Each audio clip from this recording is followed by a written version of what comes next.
Là, on a fait une formation en début d'année avec le Full Arch Club au Portugal. On avait fait Urban, on est allé voir Ouais, Darosa. En fait, dès qu'il y a une technique qui est connue, bah, du coup, on finit par aller voir le créateur de la technique. ouais. Il y avait clairement une piscine dans le cabinet, hein. Il y avait ça d'eau au fond. Quand je suis arrivé le matin, il y avait des torrents d'eau dans la rue qui sortaient des cascades dans l'escalier et tout. Du coup, bah, c'était parti pour des galères d'expertise pendant plus d'1 an et demi. J'ai eu un accident en montagne où je me suis fracturé la colonne, donc j'ai Ouais, failli être en fauteuil. Donc je me ok. suis dit, la première année de démarrage de cabinet, c'est quand même hard. Salut à tous, c'est le Dr. Smile. Bienvenue sur ma chaîne destinée aux dentistes et orthodontistes, le meilleur endroit pour apprendre plein de nouveaux tips et rester à jour. Aujourd'hui, on accueille le docteur Nicolas Delorme qui nous vient tout droit de Chambéry. Il a créé un énorme cabinet avec une activité tournée exclusivement vers la chirurgie et l'implantologie. Son parcours est très passionnant, je te laisse le découvrir.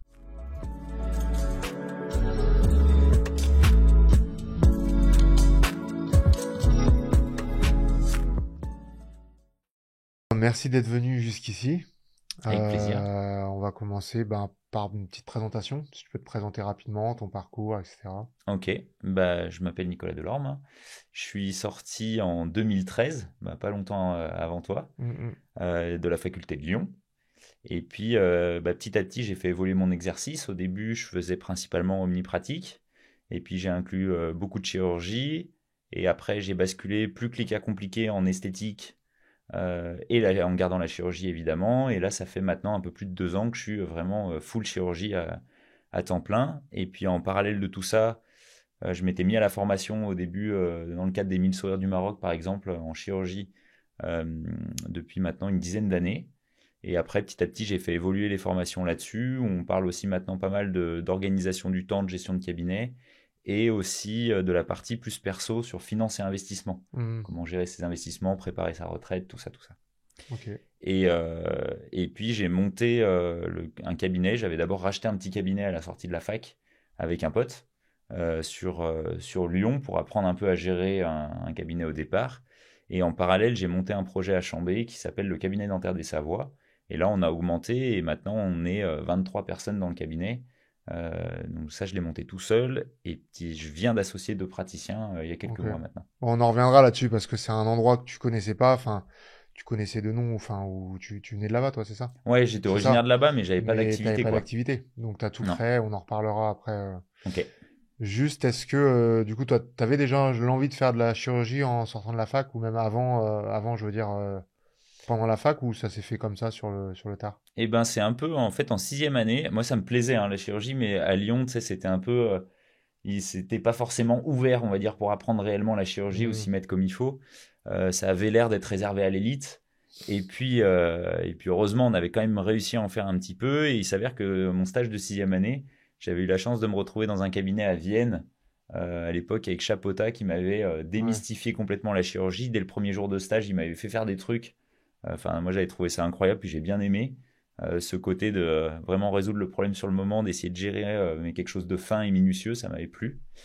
Et puis après, ça s'est fait progressivement en fait. Petit à petit, je voyais que Ok. je progressais plus en chir, je me faisais plus plaisir en chir que sur certains soins ou un retraitement en dos. Et finalement, bah, petit à petit, j'ai basculé quoi. Ok. Et t'avais commencé du coup après par une collab avant de racheter le cabinet à Lyon ou t'avais Ouais, ouais. exactement. En fait, j'ai commencé d'abord sur une collab à Valence pendant 1 an.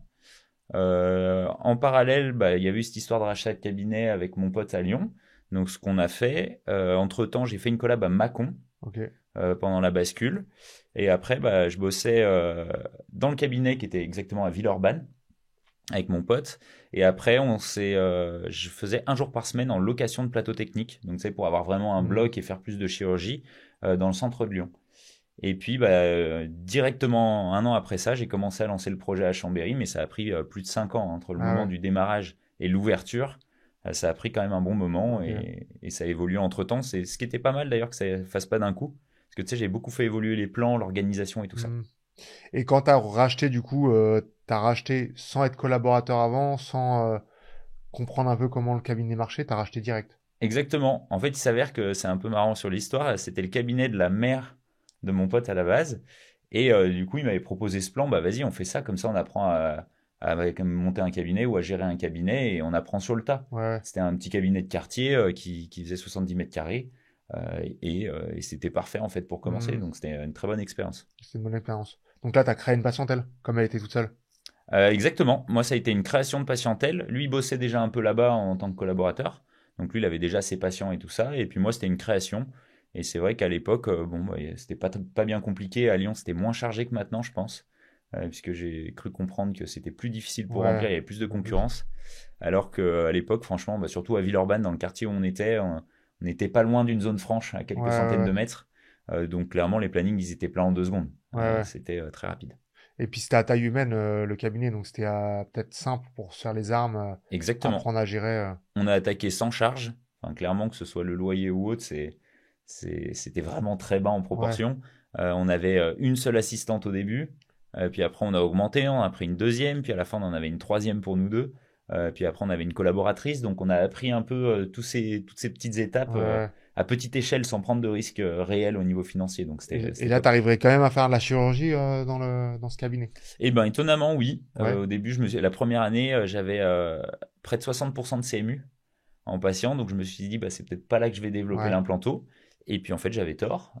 Petit à petit, il y a des patients, j'ai réussi à en convaincre quelques-uns, puis deux, puis trois, et ainsi de suite. Et il y a eu un genre d'effet un peu plus d'un an après, où bah, ils nous envoyaient deux, trois amis à eux pour Ouais, faire le ça. bouche à oreille, ouais. Exactement. Mais ça a mis du temps. Et puis ça s'est vraiment développé. Puis j'avais en parallèle bah, le cabinet dans le centre de Lyon, où là par contre j'en faisais beaucoup. Là j'avais commencé à Ouais, faire des mises en charge immédiates, à faire des étapes de grève, bah, tout ce qui était les ouais, sinus et ouais. tout ça, où j'avais déjà bien commencé en parallèle. Donc ça a Comme quoi, combiné on deux en a parlé activités. dans plusieurs podcasts. C'est vrai que le bouche à oreille, c'est hyper important et des fois, il faut prendre son temps. Pas essayer forcément de faire une activité forcée, forcée, forcée. Ouais, Et si vous faites bien les choses, ben, d'ailleurs, c'est ce que tu peux dire. Si tu fais bien les choses, après, le patient appelle le patient, quoi. je suis d'accord. S'ils sont contents. Le bouche à oreille pour moi c'est le facteur principal. La réputation au final a beaucoup plus d'impact quand on vise au long terme. Et c'est vrai que nous, c'est tout bête, hein, mais les avis Google, Hmm. certes, aujourd'hui, on ne peut pas faire sans. Donc, plutôt que de lutter contre, nous, on a décidé de jouer avec. Et au contraire, le fait d'avoir autant d'avis, on a des gens, des fois, qui font 2, 3 heures de route pour la réputation grâce aux avis Ouais, Google, ouais, grâce à ce qu'ils ont entendu. Et clairement, il n'y aura pas mieux que la pub qui est faite par les patients ouais, c'est indirectement, hein. clair. C'est, on s'est rendu compte que petit à petit, notre proportion dans le cabinet actuel de patients adressés augmente. Alors, adressés par d'autres prates, certes, Alors, mais même on fait adressés juste par la les patients. bascule par rapport au cabinet à Villeurbanne. Ouais, On peut faire la bascule par rapport à ton cabinet actuel parce que tu disais que du coup, bah, t'as créé l'activité. Et oui, vraiment, même une activité avec des correspondants. Donc, c'était encore plus difficile. Et du coup, là, c'est ce que je me disais en off, le bouche à oreille, c'était vraiment ce qui a fait que maintenant, ça tourne, quoi. exactement. C'est clairement le bouche à oreille. Ça a fait quelque chose de beaucoup plus durable que juste de faire. Bah, on a fait du Doctolib au tout départ, hein. Ouais, ouais, Euh, pour vous donner un ordre d'idée, quand j'ai attaqué à Chambéry, on a ouvert à 3 praticiens d'un coup. ouais, Donc 3 praticiens d'un coup, comment on fait pour que les gens soient au courant qu'il y a un cabinet? Enfin, c'est impossible. Et là, heureusement, pour l'ouverture, on avait mis la plateforme bah, ouais, Doctolib, hein. Doctolib. Et on l'a ouvert à peu près un mois avant l'ouverture officielle du cabinet. Bon, bah, tous les plannings étaient pleins. Ouais, Ils étaient remplis en 2 secondes. Et donc oui, ça a été facile au départ. Par contre, certes, on n'a pas la même patientèle. Il y a plus de rendez-vous des fois annulés au dernier moment ou manqués. Donc oui, c'est pas la bonne patientèle. On l'a supprimé assez rapidement, mais pour un démarrage, ça nous a ouais, ouais, simplifié la tâche énormément. ouais, ouais, c'est Parce sûr. que c'est clair que quand on arrive dans une ville, alors oui, moi je suis originaire de là-bas, j'ai mes parents qui habitent là-bas, mais bon, je connaissais pas des patients, quoi. Ouais, ouais, c'est clair. Donc c'était vraiment démarrage à zéro complet. Et les deux autres praticiens qui étaient avec moi, ils n'étaient pas de là-bas non plus. Ouais, pareil. Et du coup, pourquoi tu t'es dit, je vais m'installer là-bas? Comment tu t'es dit? Et ben longue histoire. À l'époque, en fait, je voulais absolument qu'il y ait une drop zone de parachutisme pas loin. Donc, j'avais fait un peu déjà une carte de France des drop zones qui étaient pas mal. Parce que je faisais beaucoup bah, de parachutisme et de la Ouais, wingsuit, là, les combinaisons ailées. Et, euh, et puis, donc j'avais regardé, Chambéry était sur la liste. Et après, j'ai fait une étude de marché où le comptable m'avait aidé, où j'avais regardé bah, plein de facteurs différents, le nombre de dentistes par habitant, les dépenses de santé par habitant, le panier de soins dentaires moyen par habitant. Donc tout ça, ça me permettait de savoir un peu les régions où, tu sais, les gens, ils veulent dépenser pour leur santé. ouais, Pas juste, bah oui, ok, il y a plein de monde, mais personne dépense un seul euro pour leurs soins. ouais, je vois. Donc j'avais regardé tout ça. J'avais regardé aussi l'âge moyen des dentistes qu'il y avait autour pour voir s'il y avait des vagues de départ à la retraite qui Ouais, allaient être bientôt ou non. Et à chaque fois, dans toutes les recherches, dans le top 3 ou top 5, il y avait la Savoie. ok. Alors c'était maintenant en 2016 que j'ai fait toutes ces recherches-là, même, ouais, 2015 même. Et du coup, bah, la Savoie sortait toujours dans le top. Et puis évidemment, ce qui m'a fait décider, c'était le cadre de vie. Ouais. Parce que moi, je voulais qu'il y ait bah, le lac, les montagnes si possible. Alors la mer, bon, bah, elle n'est pas juste à côté, mais j'ai le lac et puis au pire, il y a les aéroports ou l'autoroute. Hmm. Globalement, le cadre de vie a fait pencher la bascule à la fin. Ouais, ouais. Ok. Et dans les autres villes, il y avait quoi? Tu te rappelles ou pas? Ouais, je me rappelle qu'il y avait un bah, vers Brest. Ok. Étonnant, mais clairement, je me rappelle que vers Brest, ça sortait très bien aussi. Le Rhône était souvent bien classé. Ah ouais? Ouais, c'était moins chargé à l'époque. Donc il y avait encore beaucoup d'endroits où on pouvait faire des gros câbles et se dire ok, il y a une activité de fou. La Haute-Savoie était déjà trop chargée selon les zones et l'Isère sortait pas mal, Ok. mais pas Grenoble même parce que Grenoble même c'était blindé Ouais. aussi. Ouais, Il y a c'était une blindé. rue des dentistes tout en A20 Ouais, ouais. en très peu de distance, un peu comme à Cannes. Ouais, je vois. Ok. Et du coup, là, quand t'attaques, tu te dis, je vais faire de la chirurgie. Ou tu te dis, ça va faire en fonction de ce que j'ai. Exactement, moi j'ai laissé ouvert au départ. Quand j'ai attaqué, je me suis dit, bah écoute, j'attaque en omni. Avec dans un coin de la tête, bah, de développer à fond le côté chir et Ouais. esthétique. C'est vrai que je me faisais plus plaisir dans des gros cas, tu sais, les cas un peu compliqués, genre les cas d'usure ou des cas de facettes, enfin des cas un peu complexes sur la gestion de l'esthétique. Et puis s'il y avait de la chair en plus, bah alors là c'était Ouais. royal pour moi. Et puis petit à petit, j'arrivais à être plutôt bon dans ce que je faisais. Mais si tu veux vraiment pousser la blague au maximum, aller voir les créateurs de chaque technique et tout ça, bah tu peux pas tout faire non plus. Hmm. Et donc, petit à petit, vu que j'ai trouvé des prates au cabinet qui sont très bons en omni, qui sont bons en esthétique, qui sont bons en plein de trucs, mais qui étaient un peu moins full orienté chir, bah, ça s'est naturellement fait en fait. Ok. J'ai laissé faire et ça me va très bien. Donc, au début, c'est eux qui t'adressaient. C'était praticien. Et puis, au fur et à mesure, ça a fait boule de neige et ça a communiqué avec les correspondants. Et Enfin, ça... ben, même pas vraiment, parce que j'ai jamais imposé au cabinet un type d'exercice. Ok. J'avais déjà dit que je cherchais pas un chir exclu. Par contre, s'ils voulaient en faire, c'était tout à fait OK. Donc au CAB, ce qui se passe, c'est que moi, je les assiste. Alors évidemment, la première fois, quand ils ont jamais vu tel ou tel chir, bah, c'est moi qui fais et eux qui Hmm. m'assistent. Et puis après, c'est l'inverse, c'est-à-dire que c'est moi qui les assiste et je leur fais faire. Alors évidemment, bah, l'encaissement ou autre du patient, il se fait sur moi puisque Ouais, je bloque ouais. le temps. Par contre, s'il lui faut 2 heures alors que moi il me fallait 1 heure, bah, on bloque 2 heures. Ok. Et moi, ça me permet de les faire progresser en chir petit à petit et ils deviennent autonomes. Il y a un des prates bah, qui était là depuis le début avec moi. Aujourd'hui, il gère tout, hein. Il fait des ROG, il fait des sinus lifts. Ouais. Donc, par contre, l'inconvénient qu'il y a pour moi derrière, c'est que bah, j'avais pas d'adresseur interne, ou très Ouais. peu, que les grosses chirs.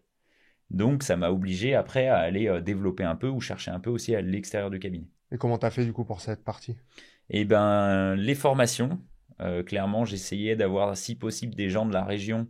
Quand par exemple, c'est au Mille Sourires du Maroc. Dubaï, Rio, Alpe d'Huez. Si tu veux partir dans ces destinations d'exception en frais pro, n'hésite pas à venir faire un tour sur notre site. Le lien est dans la description. Que tu avais fait aussi, où c'est des formations en chirurgie, bah, si jamais j'arrivais à avoir des gens de Rhône-Alpes, bah, c'était pas plus mal, ça permet d'aider Ok. à se faire connaître aussi. Les formations en ligne, hein, ça joue. Ouais. Les formations avec Clinical, toutes ces choses-là. Et puis je m'étais mis, j'étais référent dans 3DU, Ok.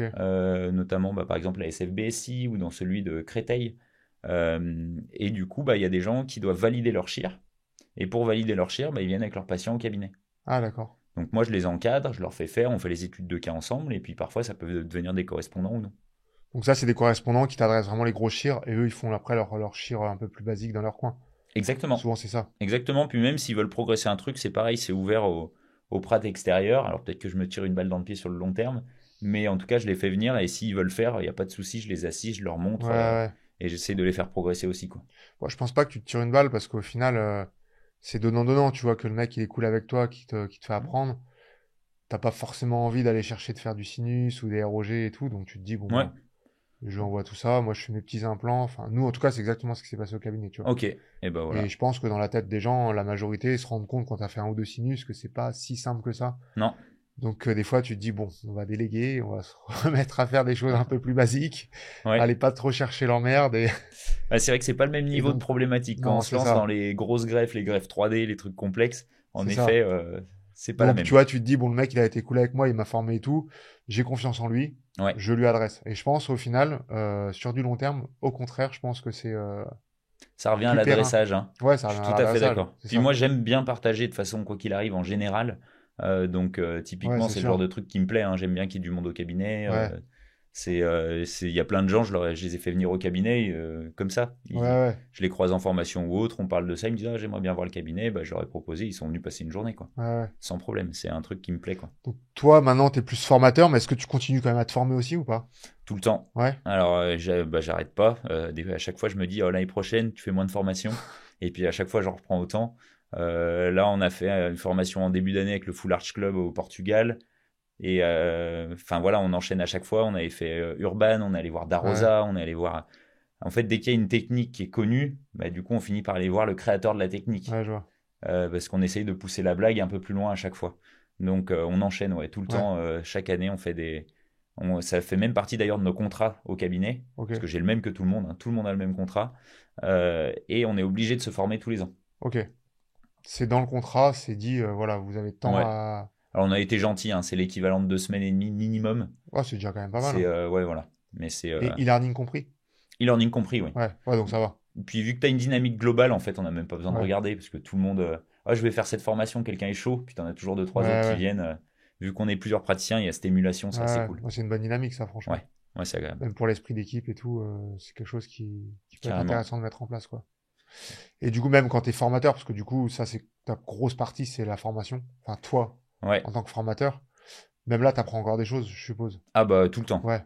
Et ce qui est pas mal, c'est qu'en plus sur certains thèmes qu'on aborde, bah, notamment qu'on fait ensemble sur la gestion du temps, l'agenda et tout, à chaque fois, il y a des débats sur tel ou tel sujet pendant la formation en Ouais. présentiel. Et c'est cool parce que ça donne des nouvelles idées, des nouveaux tips. Ouais, c'est assez marrant parce qu'on se rend compte qu'on n'a pas du tout les mêmes cabinets. J'ai autant des gens qui me demandaient sur bah, j'ai pas assez de patients. Il y en a d'autres, c'est l'inverse, j'ai trop Ouais, de ouais. patients, comment je gère? Et c'est marrant d'avoir Ouais, je c'est vois. vraiment les opposés. Donc Ouais, ouais, on on va apprend tout le rebondir temps. là-dessus parce qu'en fait, il fait aussi une formation en ligne sur l'organisation au cabinet, sur notre site Chessmile, vous pouvez aller voir. Et du coup, on peut reparler un petit peu de ce côté organisationnel parce que maintenant, tu as un gros cabinet. Ouais, Et si tu peux nous en parler un petit peu plus, et ben clairement. comment t'as géré ça, comment t'es arrivé à ce nombre de praticiens. Est-ce que c'était déjà un objectif de base ou tu t'es dit ça grossit, tant que ça grossit, j'y vais. Yes. Si tu Et peux répondre. ben, démarrage, je m'étais dit à l'époque de Lyon, bah ok, j'aimerais bien, si possible, trouver au moins un cabinet où il y a une équipe. Je voulais qu'il y ait plusieurs spécialités, qu'il y ait plusieurs prates, que tu sais, il y ait cette émulation. Ouais, J'aime bien qu'il y ait du monde. Et j'avais commencé à chercher, donc j'avais visité plusieurs cabinets, j'avais rencontré du monde.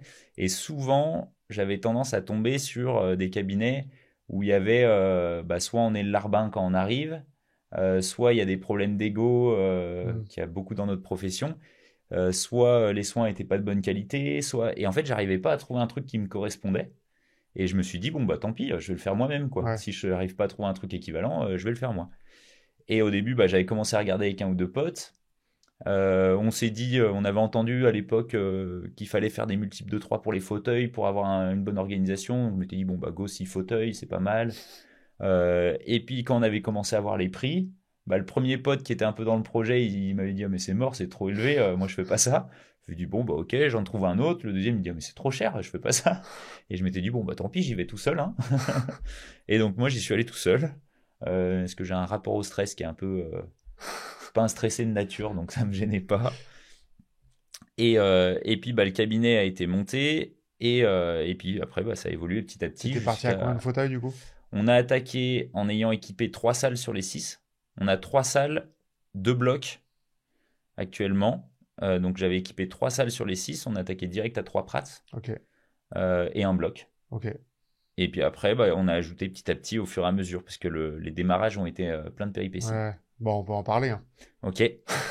Alors bah, le démarrage, l'histoire, elle est. On a ouvert le jour du Covid. Donc le premier jour, tous les employés chômage partiel. Ah ouais, Je les ai appelés le matin, j'aurais dit bah écoutez, venez pas au cab. Donc on est bloqué pour le moment.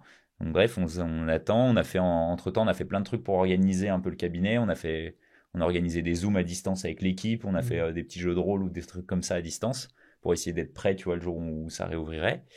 Et puis il s'avère que quelques jours avant l'ouverture, je repasse au cabinet et il y a un des fauteuils qui avait été installé 10 centimètres trop loin. Alors comme ça, on peut se dire 10 centimètres, c'est pas très grave. Sauf que les 10 centimètres tous les jours pour choper les instruments qui sont trop loin, bah, ça aurait été l'enfer. ouais, Et puis, du coup, bah, on a demandé à faire modifier et le plombier habituel n'était pas là. Ils ont mandaté quelqu'un d'extérieur, et donc le mec est venu raccorder le fauteuil et tout ça, sauf qu'il a oublié de sortir un raccord. Et là, dégâts des eaux. Donc dégâts des eaux énormes, hein, ça a même cramé les platines de l'ascenseur au sous-sol. Ah ouais. Ça a détruit les autres étages, heureusement qu'ils n'étaient pas terminés complètement, mais tout ce qui était peinture, placo, tout était à refaire. Hein. Il y avait clairement une piscine dans le cabinet, hein, il y avait ça d'eau au fond, partout. Quand je suis arrivé le matin, il y avait des torrents d'eau dans la rue qui sortaient par les trucs juste pour une conduite. Hein. C'est incroyable la quantité d'eau, il y avait des cascades dans l'escalier et tout. Ça continuait de couler en fait. Ah, ça s'arrêtait pas. Et Quand donc, t'es arrivé, t'as dû dire, mais ah bah là, je me suis dit, mais qu'est-ce qui se passe quoi? je pensais pas que ça venait de toi au début. Ah bah non, bah, alors le technicien m'avait appelé parce qu'il était arrivé avant, donc là en arrivant je savais que ça venait du quatrième, mais je me suis dit oh là là la galère.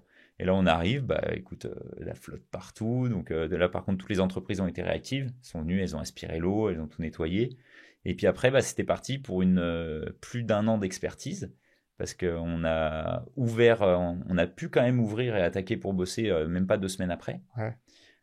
Donc Donc on a sur 2 fauteuils reperdu du coup. sur 3 fauteuils quand même. Ah, même L'autre, on a celui-là, pu ils ont le réussi à raccorder. les réparer. Ok. Ouais, on a pu le raccorder. Par contre, on savait qu'on entrait dans toute une période où il y allait avoir plein d'expertises parce que bah, le placo allait gonfler à des endroits, Ouais. avoir d'autres problèmes. Et puis du coup, bah, c'était parti pour des galères d'expertise pendant plus d'un an et demi. Et entre-temps, j'ai eu un accident en montagne où je me suis fracturé la colonne. Donc, Ouais. j'ai failli être en fauteuil. J'ai choisi une opération qui était risquée, mais si jamais ça marchait, ça pouvait être jackpot. Et j'ai remarché le lendemain de la chirurgie. Et depuis, bah, zéro séquelle. C'était quoi exactement? Fracture de 3 vertèbres avec Ah ouais. recul dans la moelle épinière et tout. Donc non, c'était pas fun. Et merci la médecine et la neurochir, puisque ouais, zéro séquelle, zéro contrainte au long terme. Normalement, tout ce que j'ai récupéré, je l'aurai à vie. Bah, Donc nickel. ouais, non, c'est très cool. Un joker en moins. Ouais, c'est Donc je clair. me suis dit, la première année de démarrage de cabinet, c'est quand même hard. Et puis en fait, il y a eu toutes ces expertises. Et l'indemnisation par rapport à l'expertise, ils nous ont dit, bah oui, mais nous, on veut voir comment vous développez le cabinet, parce qu'on ne va pas vous indemniser comme ça au doigt mouillé par rapport à l'exercice que vous avez perdu. Donc là, j'ai dû développer le cabinet. Ah oui, comme il n'y avait pas d'exercice, ils savaient pas sur quoi se baser. Exactement. Donc c'est pour ça on a développé petit à petit. Enfin, petit à petit, non, c'est allé quand même très vite, puisqu'on est passé de 3 à 6 prats en 1 an et demi, Ok. à peu près. Donc on a augmenté vraiment étape par étape. Par exemple, tous les 4-5 mois, on rajoutait quelqu'un et ainsi de suite, jusqu'à grossir l'équipe. Alors l'inconvénient avec les croissances aussi rapides, c'est que bah, des fois, ça correspond plus à certaines personnes qui voulaient être dans un tout petit cabinet ou autre. Donc même si moi, j'avais en tête que ça deviendrait ça, tout le monde ne le sait pas vraiment à l'avance. Ok. Donc on a sûrement perdu 1 ou 2 personnes sur le trajet à cause de ça. Ouais. Mais bon, malgré tout, maintenant, on a une équipe qui est top, c'est stable. Et franchement, tout est cool, quoi. Si tu vas au cabinet, je suis content. Ouais, ouais. Et c'est c'était un pas plaisir. trop dur de recruter après les salariés, parce que c'est souvent ça un peu le. Bah, déjà, recruter des dentistes, c'est quand même pas simple. Ouais. Je sais pas comment tu faisais.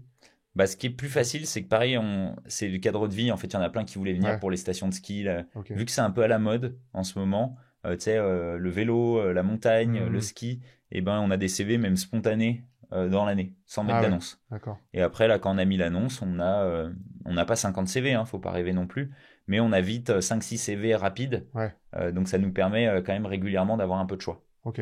Donc, Et on s'en sort après, bien. au niveau des salariés, Et ben les parce qu'il faut les salariés, former après. Plus Ouais. tu recrutes vite, plus faut. c'est exactement ça. Bah, la problématique, ça a été, tu sais, la période de transition où tu n'arrives jamais à trouver quelqu'un de déjà Ouais. formé. Ouais. Donc tu en as 5 en même temps en formation. Et ça, c'est plus compliqué. Ouais. Donc c'est ça qui nous a obligés aussi à pousser la blague pour aller chercher comment mieux former, comment faire tout ça. Et il y a notamment Pierre-Michel Leprado Ouais. qui nous a bien aidé là-dessus et qui nous a permis de mettre beaucoup de solutions en place. Après, on a fait nos propres solutions, mais Ok. ça a vraiment aidé. Ouais. Donc ça a aidé aussi à créer la formation d'organisation du cabinet et de te pencher vraiment là-dessus, quoi. Alors celle d'Orga là, sur l'agenda, la gestion du temps et tout, je l'avais déjà faite avant. Je l'ai Ok. juste amélioré un peu avec ce qu'il nous avait apporté. Mais c'est quelque chose que j'avais commencé bien avant parce que pour monter ce cabinet, je m'étais dit que j'allais pas faire les mêmes erreurs que j'avais vues dans plein de cabinets où tu sais, il y avait énormément de temps perdu. Ouais. Mais pas que dentiste. Il y avait le dentiste, hein, c'est clair, mais aussi au niveau assistante et secrétaire. Donc j'avais planché énormément, vu que j'ai eu le temps avec les 5 ans de mise en place, là, sur les protocoles, sur l'organisation de l'AST, sur plein de trucs pour essayer vraiment que tout soit optimisé de A à Z. Ok. Et c'est clairement grâce à ça aussi que j'ai pu évoluer aussi vite. Hein. Ouais. Sinon, j'aurais pas eu le budget, j'aurais jamais pu faire tout ce qu'on a mis en place. Ok. Parce que là, on a déjà... Enfin oui, on a même une chaîne d'impression numérique, on a un studio photo, Enfin, c'est tout des trucs où normalement tu mets des années et des années pour le faire, mais là, grâce à cet orga qu'il y a eu, eh ben, on est allé plus vite. Ouais, je vois. Tu t'es quand même fait aider du coup par quelqu'un ou c'était vraiment toi de ton côté, t'es allé chercher des protocoles, etc. Eh Il ben, t'a c'est fait. hyper dur.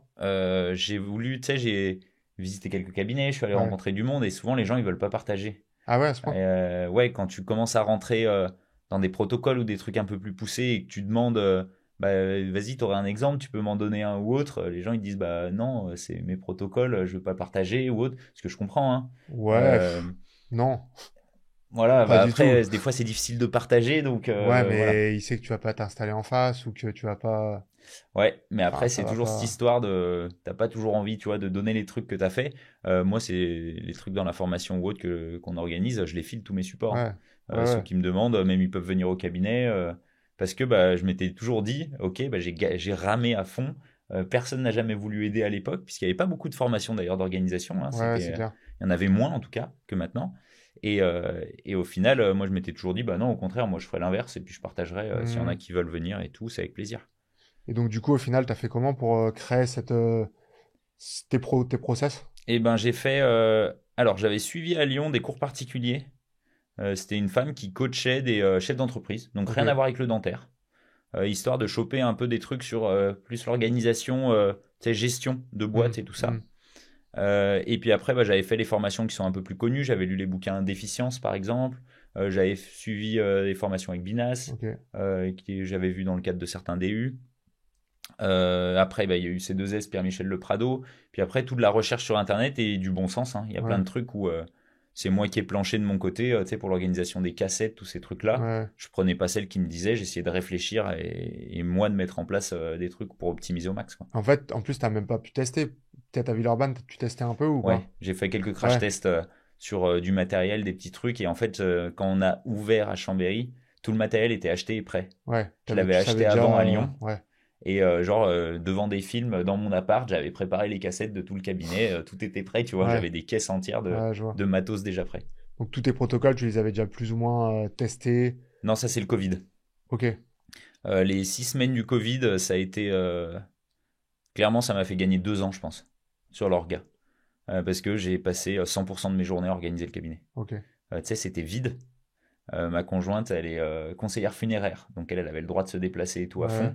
Bon, il y a le cabinet qui était à côté, donc j'y allais, elle me déposait au cabinet. Et en fait, je passais les journées entières à me mettre à la place de la secrétaire, de l'assistante ou du prat et d'essayer de tout optimiser. Ce qui fait qu'on a ouvert le cabinet et puis je l'ai présenté à l'équipe en Zoom.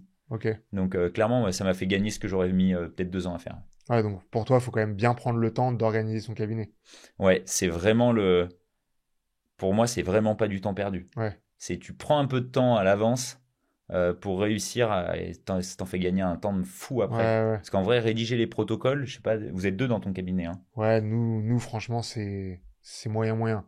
On l'a fait les trucs principaux, tu vois, Ouais. mais il y en a beaucoup où il n'y a pas de protocole. Parce qu'en vrai, à deux, en une demi-journée, je pense que tu as fait le tour. On n'en a pas 50, hein.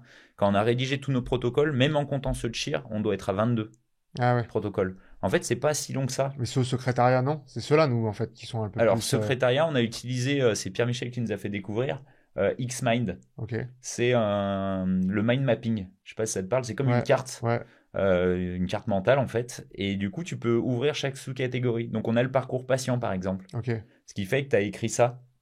Et après, bah, petit à petit, ça, on a demandé à Clélia, qui est office manager dans le cabinet, donc qui s'occupe un peu de la gestion du cabinet, la RH et tous les petits trucs à organiser.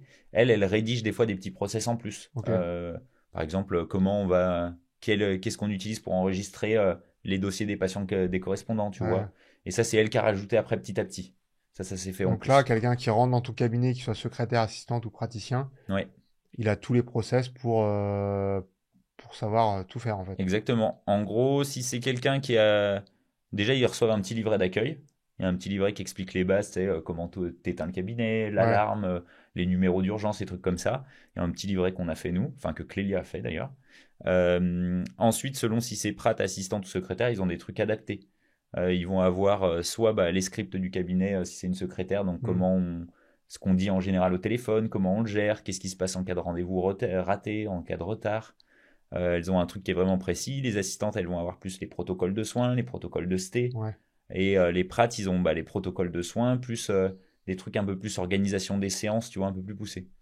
Donc l'histoire des organisations de séances, c'est comme un peu les blocs hors blocs que Ouais, Binas fait, quoi. ce Ouais, c'est ça. style-là. Alors nous, on a simplifié, elle est un peu moins loin là-dedans. On connaît plutôt nos taux horaires et on vise plutôt des années idéales. Ok. Par exemple, avant la fin de l'année, là, admettons, on va commencer à réfléchir pour 2026. Donc, on va regarder avec les prats, vas-y, qu'est-ce que ce serait ton année idéale? Donc, il va me dire, j'aimerais bien prendre 6 semaines de vacances. Ok, vas-y, on note ça. On a un genre d'agenda où, tu sais, on met les semaines de vacances à l'arrache, on sait que ce Ouais, sera pas ces ouais. dates, mais plus pour visualiser. Il y a ça, on essaye de se dire, ok, quel chiffre d'affaires t'aimerais faire? On Les fait deux, trois formations aussi, trucs, tu les cales les formations, formations, ouais. exactement. On cale tout ça et on se retrouve, tu as très facilement, du coup, l'année idéale du Prat, le nombre d'heures qu'il va bosser dans l'année, parce que c'est facile à calculer, du Ouais, coup, ouais. le chiffre d'affaires qui vise ou qu'on doit viser pour que le cabinet au moins puisse s'en sortir, et ça te donne un taux horaire. Et donc, tu te rends compte déjà à peu près du taux horaire cible que tu peux avoir. Et après, Ok. on a un petit suivi au fur et à mesure de l'année pour voir si on est dans les clous, pas dans les clous. Ok. Si ça, c'est pas mal. Et c'est des trucs assez simples. On n'est pas parti dans des trucs compliqués avec 50 tableaux Excel ou autre, parce que le but, c'est pas d'avoir quelque chose d'hyper Ouais, ouais, complexe, c'est sûr. mais d'avoir quelque chose de simple pour avoir un suivi régulier, quoi. Ok. Donc maintenant, là, dans ton cabinet, toi, tu fais plus que de la chire, quasiment. Ouais, Et comment tu gères les correspondants, comment tu gères la communication ouais. entre correspondants, assistants, praticiens, Et toute cette communication. ouais, c'est exactement ça. Là, on a développé, on a fait déjà une page sur le site internet, Ouais, Espace Correspondant, qui permet d'accéder directement pour nous adresser quelqu'un. Donc, tu sais, ça adresse par mail. ok. Et moi, on a une adresse mail qui est centralisée pour les correspondants. Et dans le correspondant, il faut qu'il y ait au moins un nom, prénom de la personne. S'il y a des radios, tant mieux qu'il y ait la radio. Et ce que la personne souhaite. Ok. Parce qu'on a des règles bien précises. C'est-à-dire que quelqu'un qui nous adresse un patient, on le recevra jamais pour faire autre chose que ce pourquoi il a été adressé. Hmm, Les patients adressés ne peuvent pas être reçus, même s'ils nous demandent oui, je peux venir faire les soins ou autre. C'est non. ouais. C'est clair et net. Surtout qu'il y a des omnis dans le cabinet. Les correspondants, on les rassure par rapport à ça. Jamais on a bien assez de patients, on ne va pas aller chercher à leur prendre leurs Hmm, patients, bien au contraire. Et donc, c'est géré comme ça. Et l'adresse mail est plutôt centralisée par les prats. Parce que c'est nous après qui disons, oui, je veux une consulte implanto par exemple en 30 minutes ou en 45 minutes selon les cas, pour adapter. Et là, on a développé en plus le pôle esthétique, parce qu'on commence à nous envoyer un peu plus des cas complexes, genre les cas d'usure. ok. Parce qu'il y a pas mal de gens qui se sentent pas de faire des collages de toute une bouche ou rééquilibration de DVO, parce que c'est quand même Hmm, bien galère à gérer, quoi. Pas ok. des cas simples. Et donc, c'est ça. Puis après, c'est les secrétaires qui gèrent la communication. Nous, en fin de séance, on va systématiquement faire un compte-rendu. Donc, au correspondant, il Ouais, y a un ouais. courrier de suivi après la consulte ou après les soins. Ça, c'est nous qui le faisons. Puis après, les secrétaires, elles envoient tout Ok. et elles font le suivi. Il y a certains correspondants qui veulent venir au CHIR. C'est elles qui s'occupent de les prévenir et de voir ça avec eux. Elles gèrent vraiment de plus en plus de trucs et c'est vraiment un confort. C'est vraiment agréable d'avoir Hmm, moins de choses parce que les comptes rendus, c'est quelque chose qui est assez chronophage. ouais, c'est sûr. Ouais. Et du coup, après, la communication avec tes praticiens et avec tes assistantes, tu gères comment? Au sein du cabinet, tu veux Ouais, dire? au sein du cabinet. Ouais.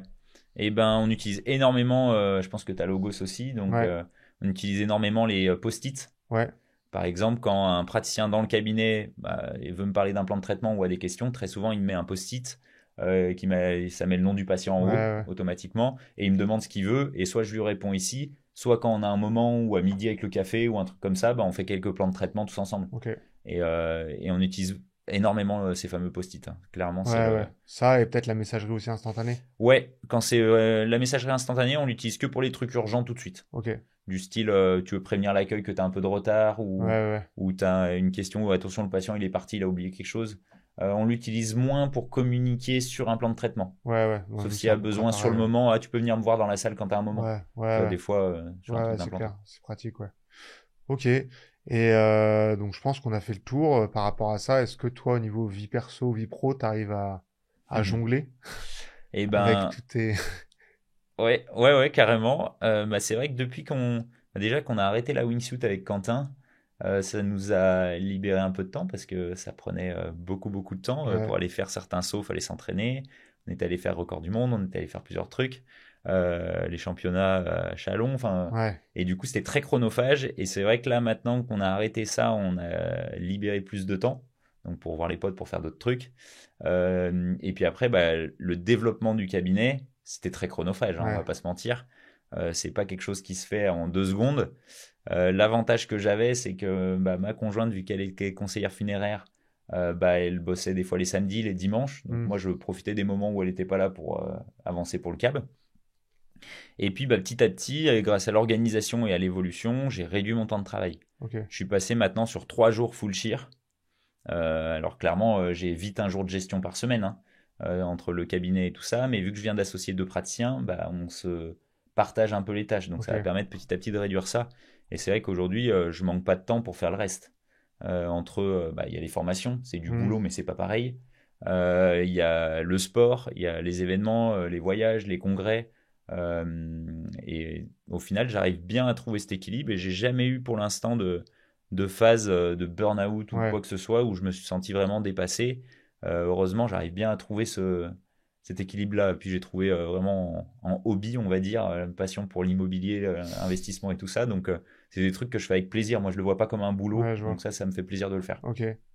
Ouais, du coup, t'as toujours été bien organisé au final. Et c'est ça aussi qui fait que Ça m'a sauvé la mise, hein. t'as jamais, ouais. Parce que quand les potes me demandent, ouais, qu'est-ce que t'en penses? Je veux faire un cabinet, tu me conseilles de le faire tout seul? Clairement, je conseille à personne de le faire tout seul. Ouais. C'est oui, c'est passé, je l'ai fait et tout, c'était très bien. Je m'en suis très bien sorti, donc zéro problème. Mais clairement, l'année de démarrage, là où on en parlait tout à l'heure, Ouais. si t'as quelqu'un en plus, c'est une sécurité de fou. Ouais. Là, moi, il y avait personne derrière. Si jamais j'étais pas pris en charge ou autre, ou qu'il y avait quoi que ce soit, ou que la chirurgie se passait mal, ça aurait été une galère pas Ouais. possible, hein. Parce que, Surtout, ouais, tu dois gérer ton cabinet, tout l'à côté, ouais, tous les recrutements, tout, parce qu'au début, t'avais pas. 100%. Ouais. Ah non, j'avais pas d'office manager au départ. J'ai attendu un peu plus de 2 ans et demi. Donc, ouais, tout, plus les galères que t'as eues, donc, Et un gros les facteur, techniciens et tout. j'ai pas encore d'enfants. Ouais, mais bon, Ouais. quand même. Ouais, mais ça prend du temps, les Non, enfants, hein. ça prend grave du temps. Mais les enfants, souvent, tu les as après avoir construit ça. Oui.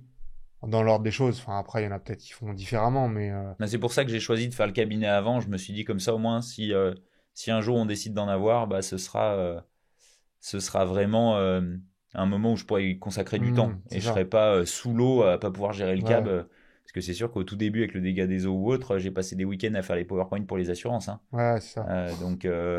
Donc oui, là, j'aurais pas été très dispo et c'était pas du tout mon but. Ouais, c'est clair. De toute façon, après, peut-être ceux qui ont des enfants, ils s'associent, comme tu disais, pour créer quelque chose aussi, quoi. Bah, Comme franchement, ça, ils ont tu raison, divises hein. le temps et ouais.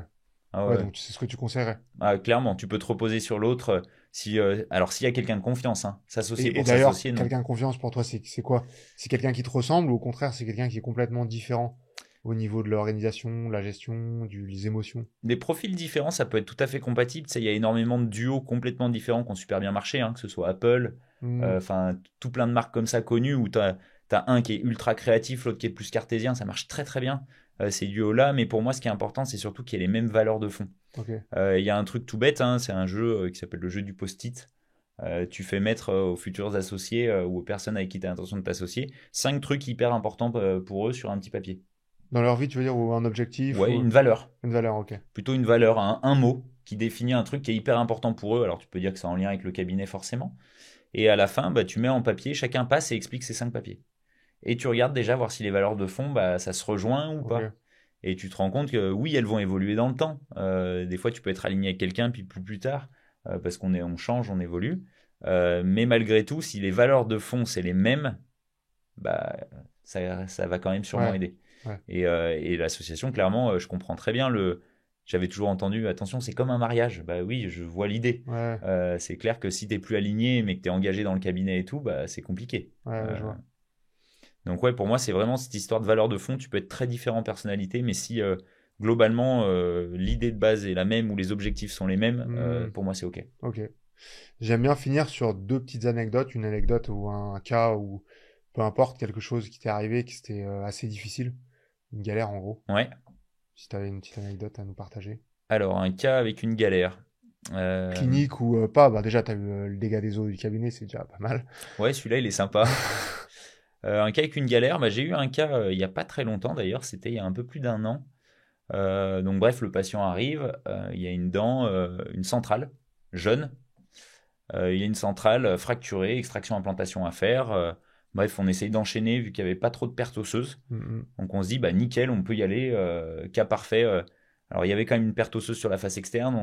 Je devais faire un IDR, je sais pas si ça te parle.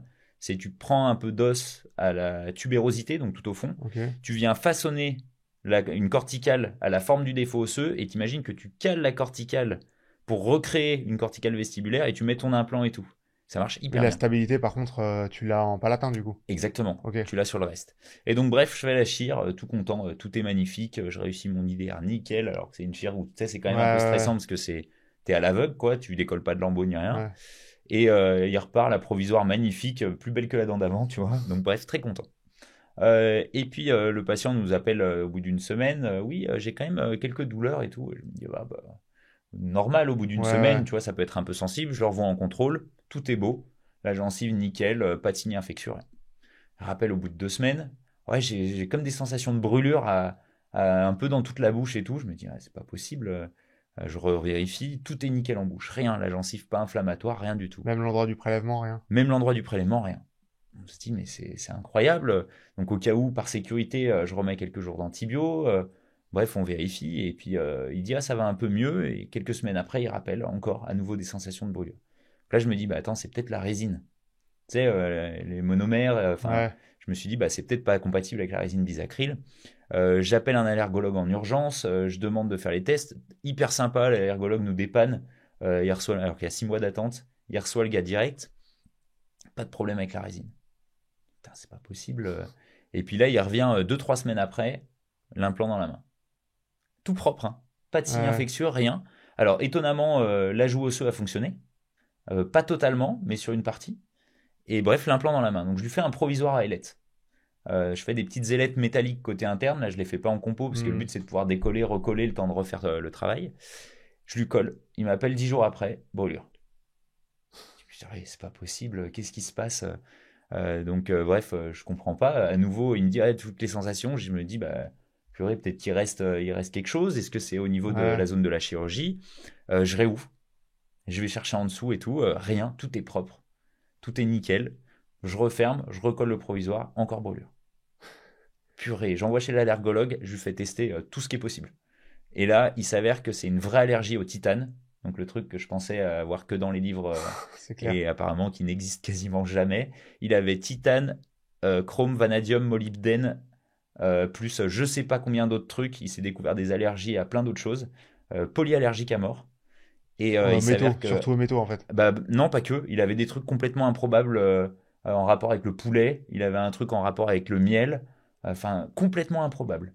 Il a jamais eu de soucis avant. Et il a très rarement, il avait des fois des petits soucis, mais il savait pas où ça passait parce que c'est pas des grosses allergies. Tu Hmm. vois, c'est des petites brûlures ou petites urticaires, mais il avait jamais su d'où ça venait. Et du coup, bah, les ailettes, il y avait du molybdène dans l'alliage ou Hmm. je crois que c'était le molybdène, ouais, comme métal. Donc, bah, plutôt provisoire à ailettes. Donc, on a fait un provisoire en compo. Là, ça a marché. Et du coup, vu que j'avais réouvert, bah, la greffe, elle a fondu un peu. Et on s'est retrouvé au stade, bah, si je dois rajouter de l'os, comment je fais?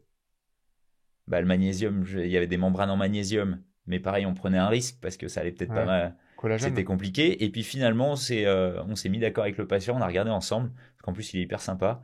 Je lui ai fait des greffes gingivales pour compenser le défaut, donc on s'est retrouvé à avoir un volume normal. Et on a fait un cantilever Ouais. en s'appuyant sur l'autre centrale, et le truc est nickel, esthétiquement c'est Hmm. très bien. Mais on est passé par 50 étapes à la fin, même lui il était tellement content qu'on trouve, parce qu'on se disait mais c'est pas possible, Ouais, qu'est-ce c'est qui se clair. passe quoi. Mais ce qui est bien c'est que ça s'est bien fini, parce qu'au final on n'a jamais lâché le patient. Ouais. Donc quand il nous appelait ou autre, on essayait de le voir, enfin il s'est jamais senti abandonné, il nous a Ouais, je remercié pour vois. ça à la fin, même si on a eu plein de galères ensemble quoi. Ouais. On avait même réfléchi à l'implant zircone, je lui avais proposé, mais il avait un peu peur du truc, et Ouais, il en avait puis marre de l'implanto, quoi, en gros. bah non, même pas tant. Mais il s'est dit, ouais, purée, si un jour il faudrait intervenir, c'est vrai que déposer un implant zircone, je pense que ça doit être quelque chose. Ouais. J'ai pas encore eu un en enlever, j'espère que ça arrivera pas. Mais ouais, du coup, on s'est débrouillé comme ça, il est très content et maintenant on Ok. est bien en bon terme. Et il vient régulièrement. Et bah, pour passer un petit peu plus sur du fun, si t'as une autre anecdote un peu plus fun, un Ouais, fou rire ou autre. ouais, on s'est tapé un bon fou rire. En fait, on a fait un délire avec Quentin. Je sais pas si tu pourras ajouter au montage une photo. Si je peux, ouais. Ouais, bah, tu la feras apparaître pour que les gens se rendent compte. Euh, En fait, on a sauté d'un avion, tous les deux, pour notre 100e saut, et on a sauté dans un bateau gonflable. Ok.